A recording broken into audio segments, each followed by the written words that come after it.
Episode 179 of the Read to Lead podcast is brought to you in part by cloud accounting software FreshBooks, offering you a free 30-day unrestricted trial. To take advantage of it, visit freshbooks.com/read to lead and just enter Read to Lead in the How Did You Hear About Us section.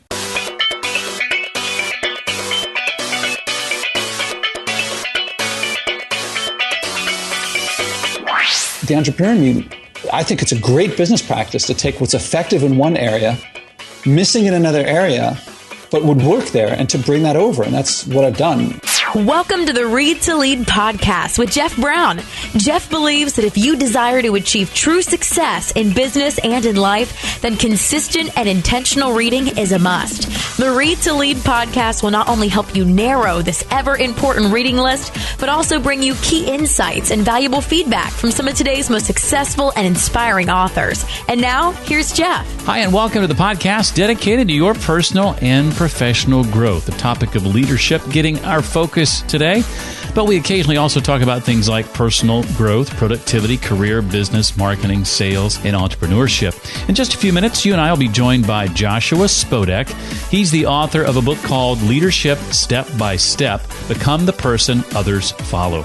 I'll ask Joshua to walk us through some simple exercises to help lead you to a better understanding of yourself, why and how to consider changing your habits and your beliefs, the traits you need to possess to be the kind of person others want to follow, and much, much more. Leadership Step by Step is going to walk you through what to do and how to do it in an integrated and comprehensive progression of exercises that are designed to cultivate key abilities, behaviors, and beliefs through, and this is key, experience. The exercises in the book help you accomplish the inner work and gain the social skills you have to have for great leadership. You're going to learn things like how to build self-awareness, manage your emotions, speak in your authentic voice, create meaningful connections, inspire others, lead with empathy, support teammates, and a lot more. Side note, I've been sick the last few days and am recovering from a case of what I believe to be a runner's knee, but I'm going to do my best not to let either of those things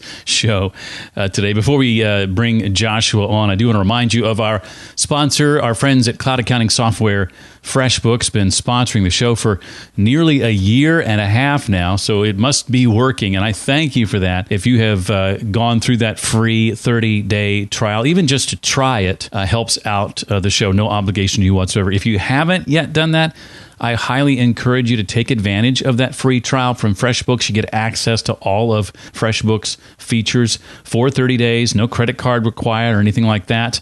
You just go to freshbooks.com/read to lead and enter Read to Lead in the How Did You Hear About Us section. That way they know where you came from, and then you get to jump in and check out all that FreshBooks has to offer. As you may know, I've been using FreshBooks for a long time. In fact, long before I ventured out on my own, I had a side business while working a full-time job, and I leveraged FreshBooks to help me with that side business, and that made it real easy when I decided to go out on my own full-time. FreshBooks grew with my business. And I've actually had a chance to meet and sit down and have conversation and coffee with some of the major players at FreshBooks, and they're a group of people that I can strongly vouch for and stand behind. And in case you didn't know, I'm pretty picky about that sort of thing, and want to be protective of the podcast in that way. And FreshBooks is a company, an organization that I support 100%. You can check them out again at freshbooks.com/read to lead. Get that 30-day free trial. Just enter Read to Lead in the How Did You Hear About Us section. That web address one more time, freshbooks.com/read to lead. Joshua Spodek believed for most of his life that you had to be born to lead. I used to believe that too. The course of his career as an astrophysicist, athlete, artist, and educator, though, helped kind of change his mind about all that. His experience as a co-founder and CEO of companies operating around the world and work as a coach led him to develop a unique methodology of leadership I think you'll enjoy, that he has perfected over years with hundreds of students. He's an adjunct professor at NYU, a leadership coach for Sony, Walmart, and the U.S. Army, a workshop leader for Columbia School of Business, and a columnist for one of my favorite magazines, one of the handful I subscribe to, Inc. Joshua, welcome officially to the Read to Lead podcast. I'm excited to have you here. Jeff, thank you. I'm glad to be here as well. Well, Joshua realized early on, as I once did, that being taught about leadership wasn't doing a good job of teaching him how to lead. So, Joshua, I'd like you to talk a bit about how you view leadership as a discipline and your desire to bring leadership skills and principles beyond the page. Yeah, as you mentioned, when I grew up, I thought leadership was something that you were born with or not. And I just looked at, other people led and I didn't, and I didn't really think much of it. And I want to say that's not just leadership in terms of, for me, leadership is not telling people what to do. It's not just some guy in a corner office with a suit. It's also influencing anybody around you. So it's in personal relationships and including with yourself. There's personal leadership and your own emotional awareness and creating the emotions that you want in yourself. So business school was a big experience for me that I took classes in leadership that, they were required. I live in New York City, so you can hear that there's a siren in the background. Sorry about that. No problem. It was inevitable. And I love New York City, but that is a hazard. So, I'm in school and I'm learning this stuff, but when I left school and I started actually putting it into practice, I realized that I'm like trying to remember what was said in this lecture or what I read in this paper, and I'm trying to figure out how to connect what I learned to what I'm actually doing. And I realized that it wasn't working. I've actually seen research since then that if you teach someone just theory about a performance-based area, if you teach someone theory, they have to learn a little bit in how to practice it. And it turns out that the amount that they have to learn, the time that it takes to learn, having learned theory, is the same as if they had not learned the theory in the first place. And so as I went out in the field, I started learning from scratch. And, people told me, Josh, you're changing, you're developing, like we like you more now.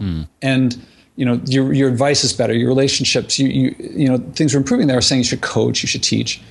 And so I started doing that. And then the more I started learning about how to teach effectively, I started learning that however useful lectures are and case studies are and reading papers and writing papers are for other fields, for something performance-based like leadership, same with entrepreneurship, it's you learn by doing. And I looked around and I saw no one's doing it. People are doing it in other areas. That's how we learn acting. It's how we learn other fields. But in leadership, I just did not see it. And every time I passed a bookshelf, I would think, all right, let's see if there are any new books that I haven't seen. I'd open them up, I'd leaf through. Is this a book about leadership or is this a book of how to lead? And, there are some books that are like about some great historical leader, and I think that gives you great insight into the person.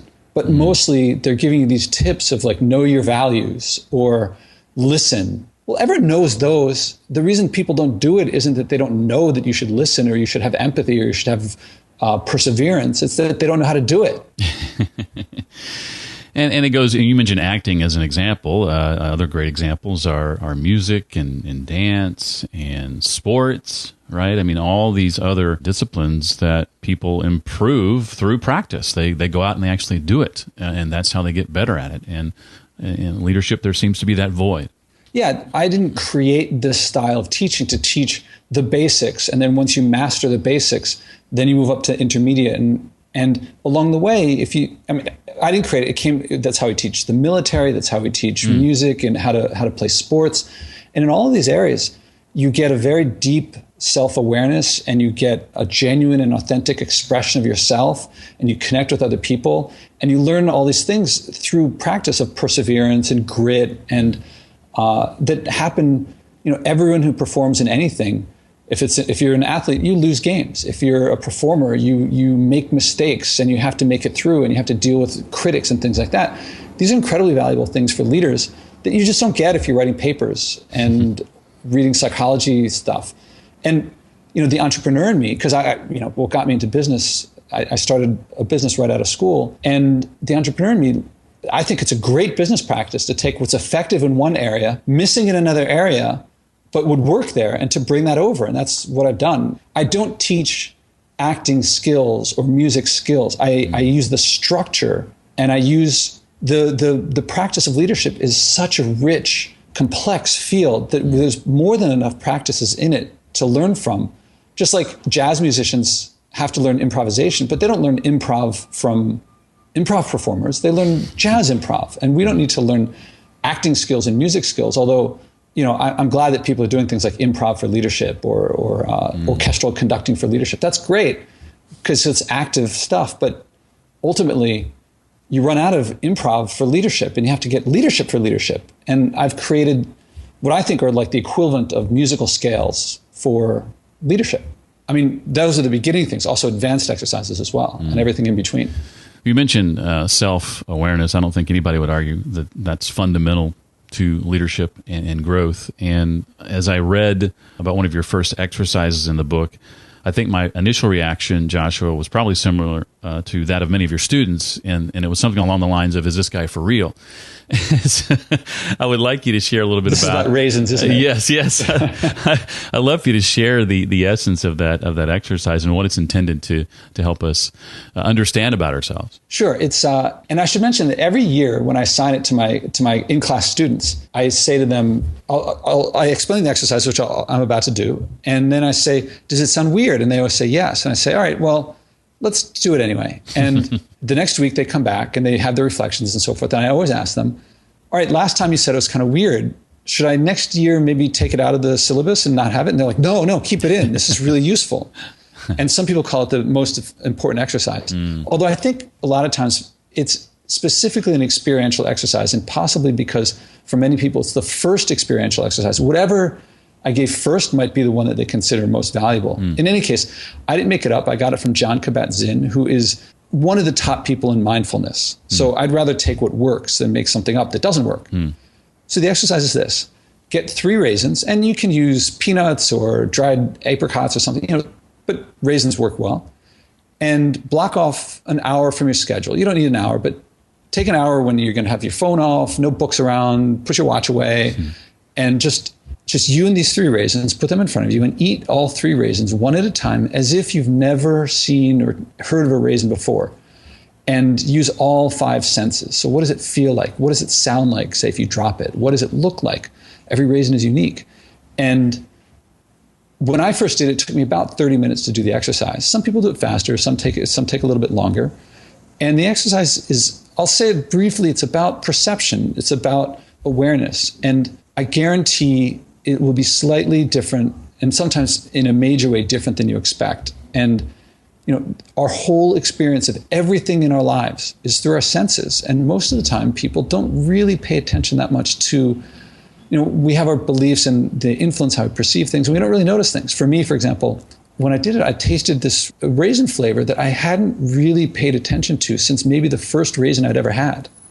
And people have these amazing thoughts. So if you do this course in person with me, or even if you do it on my online course, there's this forum, and when you read other people's reflections, then you see all these little details that, I didn't notice that, or I did notice that, and they did it differently. Since you have to post your reflections, and you know that other people will see yours, and you have to think more about what's happened.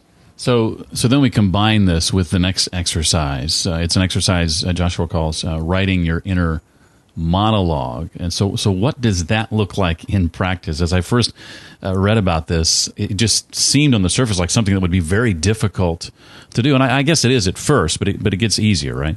Yeah. I mean, just like playing scales on the piano, the first time you do it, you're supposed to hit each key roughly the same, but your thumb is going to hit it harder than your pinky finger. So you have to practice and train before you get skilled at it. And if you're going to use the muscles of what's going on in your mind, before I give this exercise, I say, what's on your mind right now? What are you thinking? And most people will say, I'm thinking about what I'm going to do later tonight. Something like that. That's what they're thinking about. What they're actually thinking is this train of thought that's like, what am I going to do tonight? Maybe I'll go see my friend. Oh, wait, I owe him $5. I better not go see him. I'll make dinner. Oh, I don't have anything in the fridge. I'll go to the store. And it's like this, that inner monologue. You're laughing because it probably sounds kind of familiar. Right. And most people are like, they're afraid to let out their inner monologue. And then like fish in water, it's always there, but they don't really quite get it, or they don't quite perceive it. And this exercise brings it out. And it's part of a series of exercises, starting with the raisins. That's making you aware of what you're sensing. And then this one was making you aware of what you're thinking. And then they build and build and build of how your mind works. And then it's how the emotional system works.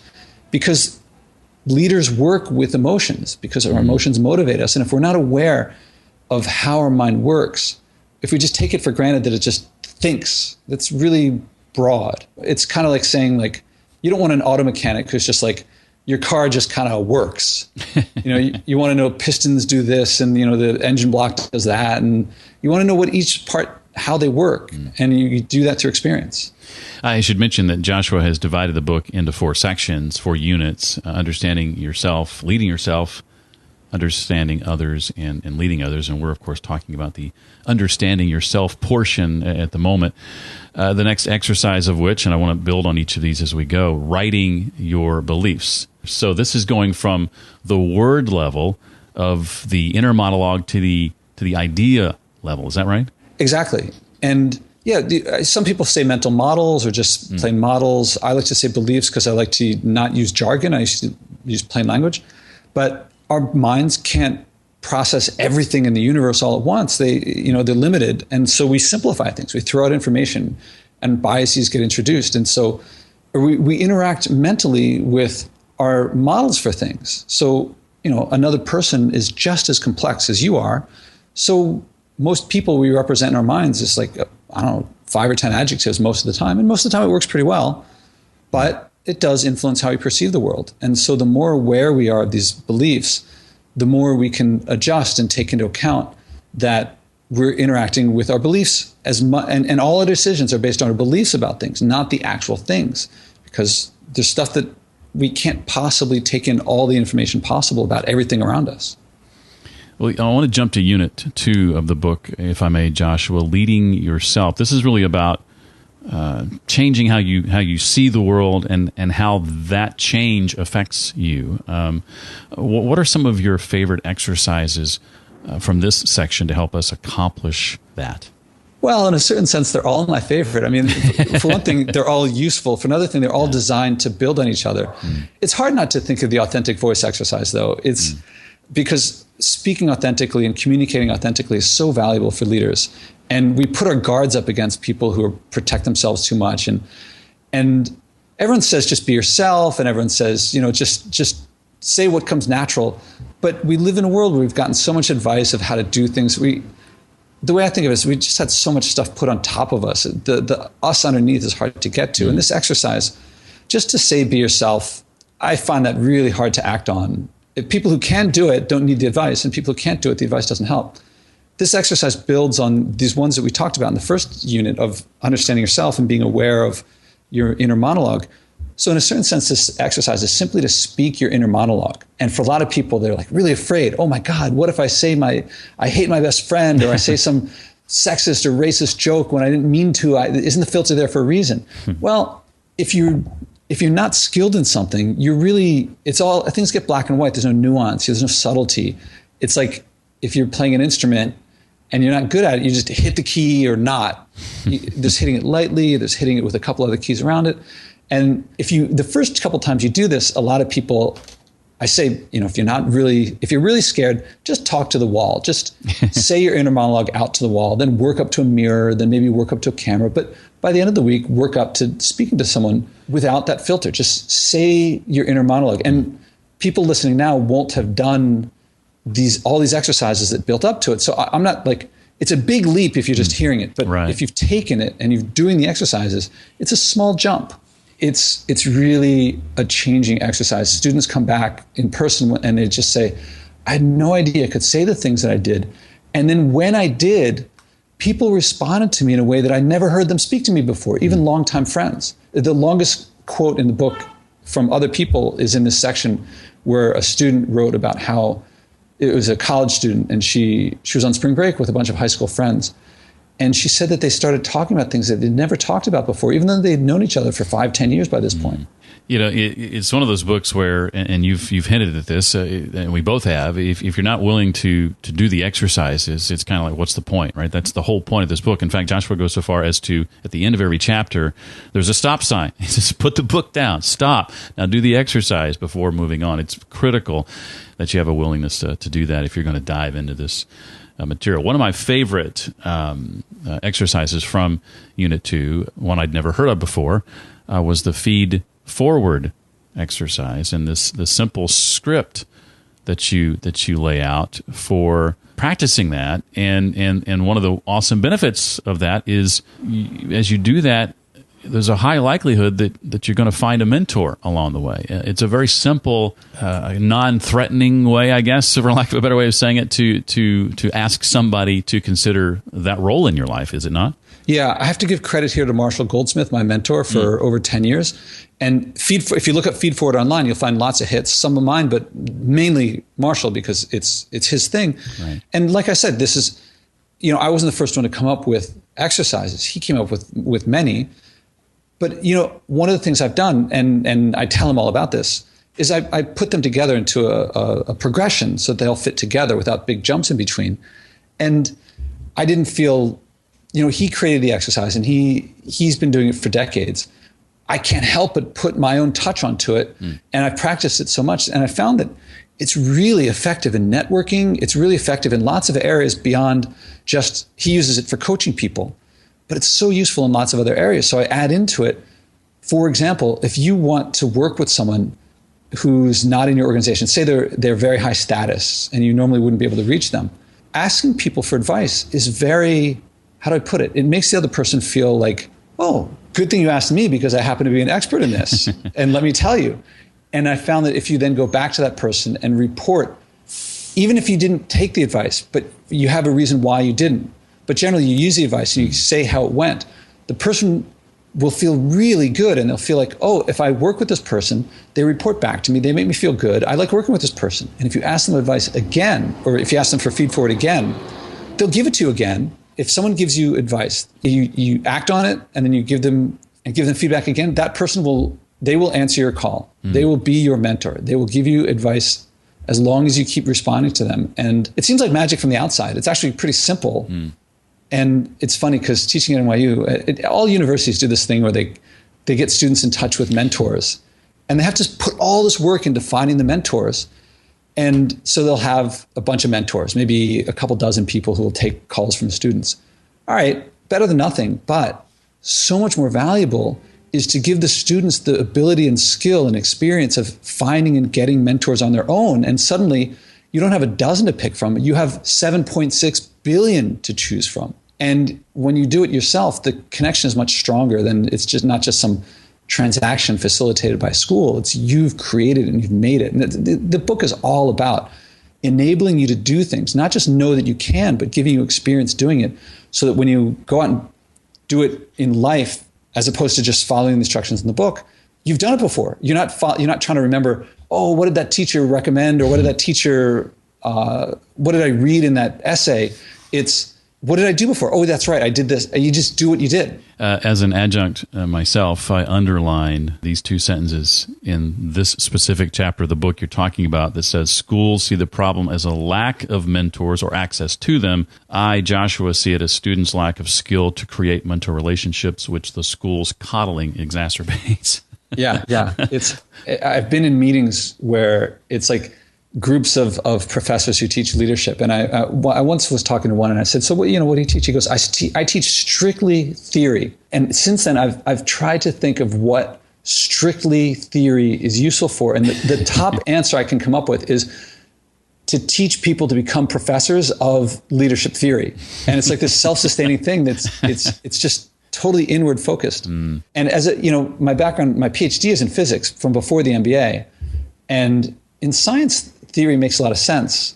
Outside there, it's just, I have respect for theory, but I think most people want to learn how to lead, not just to learn the theory of leadership without practicing it. And by the way, anyone who does these exercises, I will put them up against anyone who learned just theory. And I think the students who did the exercises will know the theory at least as well, and they'll know how to apply it. And many of the examples you cite in the book of great leaders are people who never learned any of that theory, right? Yeah, I mean, the teaching of leadership is very recent. I mean, why do we teach traditional education? Why do we use traditional education? Because all the people who are teaching leadership came through traditional education. They're very, the higher level school they're at, they got there through publish or perish. So they're used to publishing. It's historically, it makes a lot of sense why that would be the case. And I'm glad that they've taught that way as opposed to not teaching leadership at all. But there's more effective ways. Well, oftentimes the word leadership and the word authority get lumped together. I know in my young career as a leader, I consider those two words synonymous, unfortunately. Talk about how we need to learn as leaders to lead without authority and what leadership without authority, Joshua, actually looks like. Yeah, I grew up the same way. It's like, I hear you cringing. Like, I certainly feel like I cringe when I think of, and I tried to share a couple anecdotes of how ineffectively I led when I tried to lead purely through authority. And there are times when you have to rely on authority. Maybe it's crunch time. You need something out the door within 2 hours, and people have different ideas of how to do it. And sometimes you got to say, look, you may be right. I'm not sure, but it's my decision here, and we're going to do it this way. But if you do that, you better go back afterward and revisit. And what toes did you step on, and so forth. Because when you use authority, people seek to undermine it. If they agree with you, you don't need to do it. If they don't agree with you, then there's some disagreement that you're stepping on. So yeah, authority, and a lot of my practice has come through, most of my coaching clients have in some sense said to me something like the following: my boss, I can't deal with the person, but I just have to accept that that's the way it is because they're the boss and I'm not. And they don't realize that you can lead if you lead through empathy, compassion, through emotions, then you can lead people to want to do things, and that doesn't depend on authority. If you're a salesperson, you're leading someone outside the company. You don't have authority over them. They're generally the one with the budget. You're leading them to behave in a certain way to, say, buy your product or sign a contract with you. And if you know what motivates, say, your boss, someone who has authority over you, if you can connect that motivation to a task that you want done, they'll do it. They'll want to do it. They'll be glad. They'll thank you for it. The working title for my book at the beginning was How to Lead People So They Want You to Lead Them Again. And that's what happens when you lead people this way, when you connect their motivations, especially their passions, what they wanted to do before you ever met them. If you care about leadership, if you're listening to my voice right now, you care about what you do, and everyone around you worked hard to get to where they are. Something's motivating them. Something motivated them before they ever heard of you. That motivation is more strong, more motivating than anything you could layer on top of it. Most people don't share it. And all of Unit 4 is about how to behave in ways and communicate in ways so that people will share that motivation with you, despite it making them vulnerable. So you have to make them feel comfortable sharing these vulnerabilities. And then connecting that to the task. And now they want to do it. And then supporting them in the long run. I mean, most of the time as a leader, I think a lot of the time is spent supporting people. But at the beginning, it's having them share what they care about. Now that you know what they care about, making that why they do what they do. That's making something purposeful and meaningful. And then they love working for you. And when they finish the project that they do for you, if they have to work with someone else who doesn't make their work purposeful, they're going to want to come back to you and work with you. I was at a leadership event a week or so ago, the Global Leadership Summit, and there was a quote from one of the speakers that I tweeted that has quickly become the most retweeted, most liked tweet of my entire Twitter career. And I think it sums up this section of the book nicely. The gentleman said, and I'll have to find his name because I forget it now, but leaders don't attract who they want, they attract who they are. Would you say that's a fair statement? Interesting. What you want is internal. It's your behavior and what your identity. That's what people see. They can't see what's inside you. And so how you behave, that's why, there has to be a behavioral component to how you learn to lead and how you practice your leadership. And if you're not aware about that, then that's what people see. They react to what's on the outside. Well, Joshua, I've enjoyed this. I do have a couple of questions I want to ask you that are not directly related to the book. Before I do that, though, anything else from the book you want to make sure that we walk away with? You mentioned what's the point if you don't do the exercises? And I'm amazed. I read the reviews on Amazon, and they're almost all 5-star reviews. And every now and then, some of them are clearly the person has done the exercise. I'm like, yes, this person gets it. And a lot of them have just read it. And apparently it seems to be getting a lot of people value just to read it. And I credit to my book agent and my editor who, forced me to put in a lot of stories and examples from my life, from my students' life, from my clients' life, from historical great leaders. And so it seems to be very valuable for people who just read it, but the people who do the exercises, it's like incomparably more value. And it takes some time. If you do one exercise a week and it's 20 exercises, it would take a few months to do, much shorter than if you were just going to try to learn through life lessons and, wait for things to happen.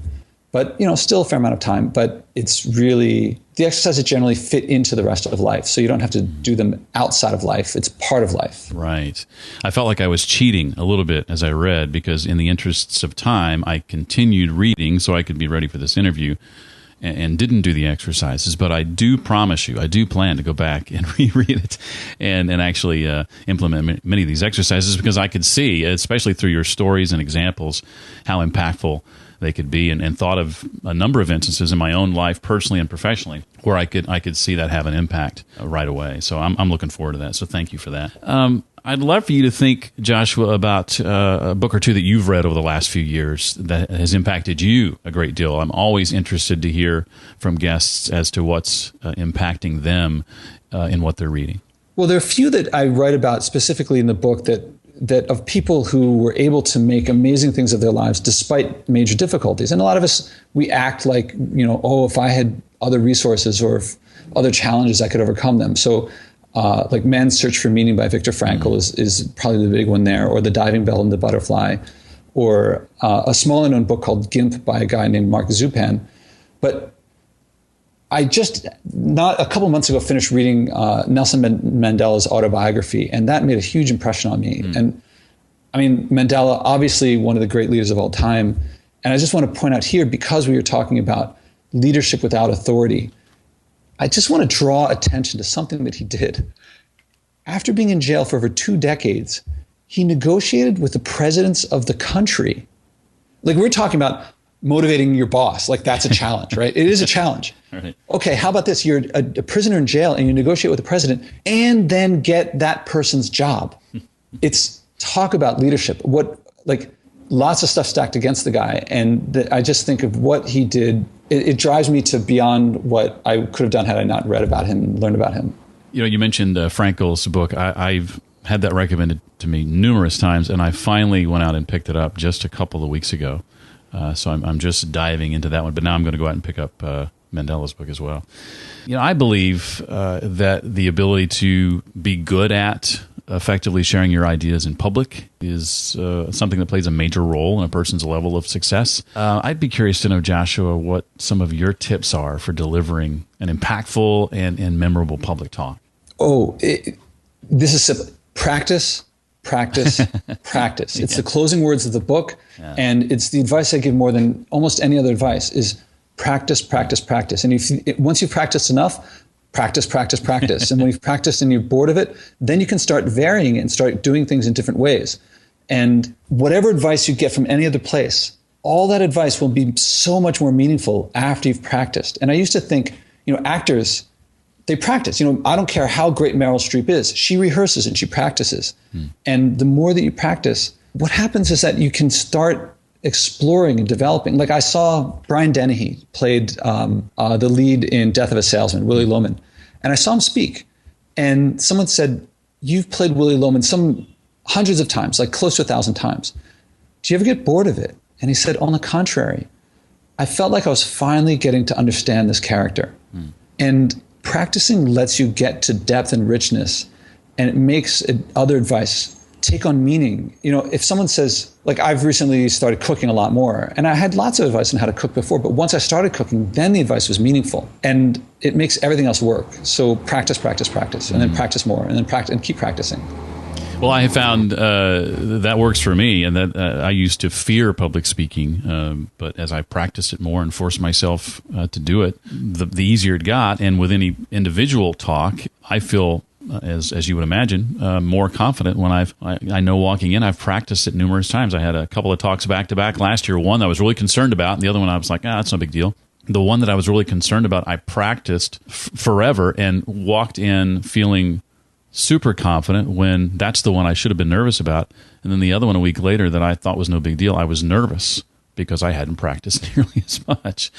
I don't know of anything that works better. Yeah, and I take for granted that when you practice, you'll iterate and you'll get advice and things like that. I think it's inevitable. So there's a story that I think I put in the book about someone who taught ceramics or pottery, and he just said to the class, "All right, half of you I'm going to grade this way. The best piece I'm going to grade based on how great the best piece looks. The other half, I'm going to take everything you have, I'm going to weigh it, And if it weighs between like 50 pounds and 60 pounds, you get an A. If it's between 40 and 50, you get a B, and so forth.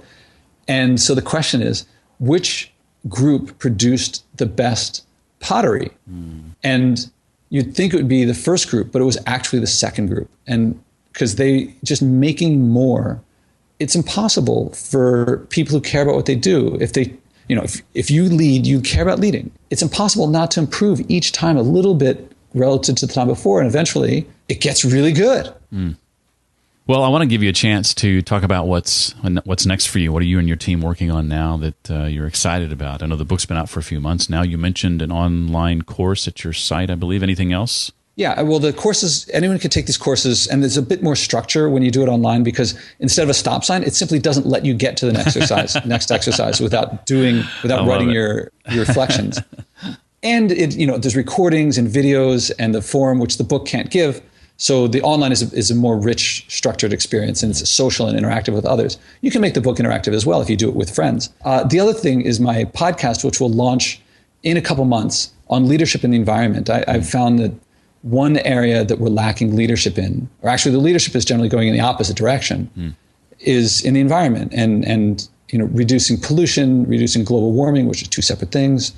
And I think there's a lot of people passing laws, but without popular support, that's authoritarian. And spreading information and facts, but that's without behavior. And so I see a need for a Martin Luther King type leader in the environment.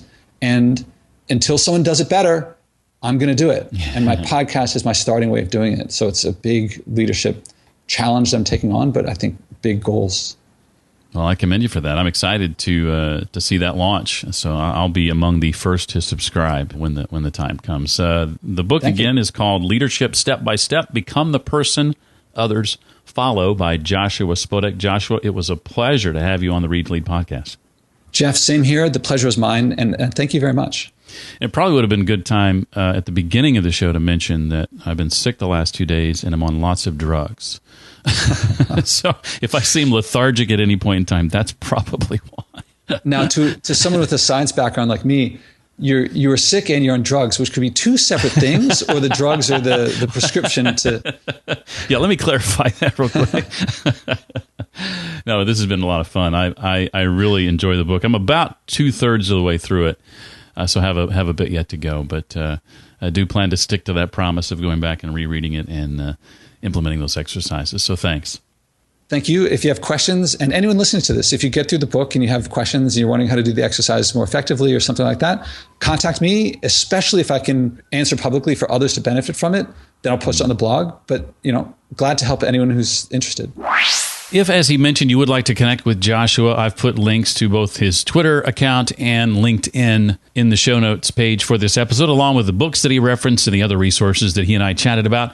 You can find all that at readtoleadpodcast.com/179 for episode 179. At the time this episode is being published, there is still some time left for you to try Read to Lead University, my members-only book club, for just $1. That offer stands through the end of August 2017. If you want to find out more about that, go to readtoleaduniversity.com. I want to give a special thanks to Jonathan in the UK, who wrote a recent rating and review of the Read to Lead podcast, gave it 5 stars, and he titled his review, My Best Podcast Yet. He says, I stumbled on this podcast a few weeks ago, have fallen absolutely in love with it. Jeff Brown is an amazing host. Thank you, Jonathan. Always asks very relevant questions during interviews. Also admire his honesty and style. Highly recommend. Wow. Appreciate that very, very much, Jonathan. Also a 5-star rating and review in the U.S. from C. Trist, I think it is, who says simply, excellent podcast. I listen regularly and enjoy. Thank you both so much. If you'd like to leave a rating and written review and possibly get mentioned here on the show, you can go to readtoleadpodcast.com/iTunes to leave one there. You can also try Stitcher if that's your platform of choice, readtoleadpodcast.com/Stitcher. Consider taking advantage of that free month-long trial from our friends at cloud accounting software FreshBooks. No credit card needed. Just go to freshbooks.com/readtolead and enter Read to Lead in the How Did You Hear About Us section. Thank you for listening. I appreciate it so very much. That's going to do it for this time. I look forward to seeing you next time for the next episode of the Read to Lead podcast. Thanks so much for listening to the Read to Lead podcast. As a subscriber, we challenge you to be more than just a passive listener. Become a vital member of the community. Visit us on the web at readtoleadpodcast.com. Until next time, remember, leaders read and readers lead.